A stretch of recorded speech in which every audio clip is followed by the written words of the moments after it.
Hi guys, it's another vlog na naman tayo. So for today's video guys is magluluto kami ng nilagang baboy. So ito pala yung ingredients, syempre yung karneng baboy, Chinese cabbage, bidjak, iwan ko ano sa Tagalog yung bidjak guys, tanglad, atsal, at ginger. May ginger pala yan guys, so hindi ko siya na videohan. At sabi naman ng kapatid ko is pumunta ako sa labas dahil doon kami sa labas magluluto dyan sa kahoy. So ayan, lagyan ko na siya ng apoy. O di ba, alam na alam.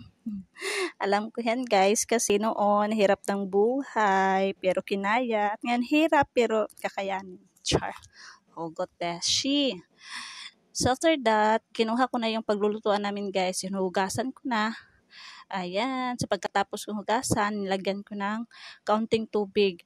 At nilagay na din namin yung karning baboy para pakuluan. O, diba? So, pagkatapos nun guys, so sabi ko sa kapatid ko is pumunta muna ako sa taas kasi kukunin ko yung anak ko para paliguan. So, ayan, pumunta ako sa taas. Kukunin ko yan dyan. Kasi mga 9 AM na yan guys. So, yung niluluto pala namin is pang tanghalian. So, paliguan ko mo itong chikiting na to. Para wala na akong problema. Oh, may patingin-tingin pa sa camera. Scripted yan, besh.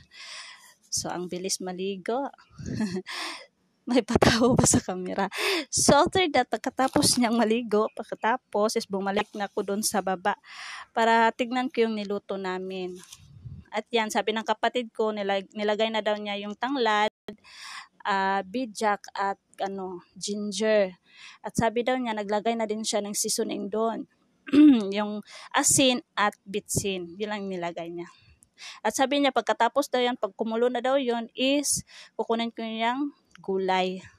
Kasi lalagay na din niya yung gulay. Kasi yung baboy is malambot na talaga, guys.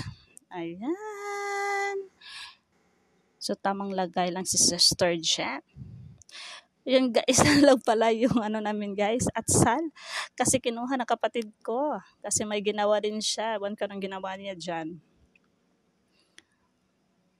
Ayan. Pakuluan lang daw niya guys mga 3 minutes kasi gusto niya yung Chinese cabbage is crunchy pa.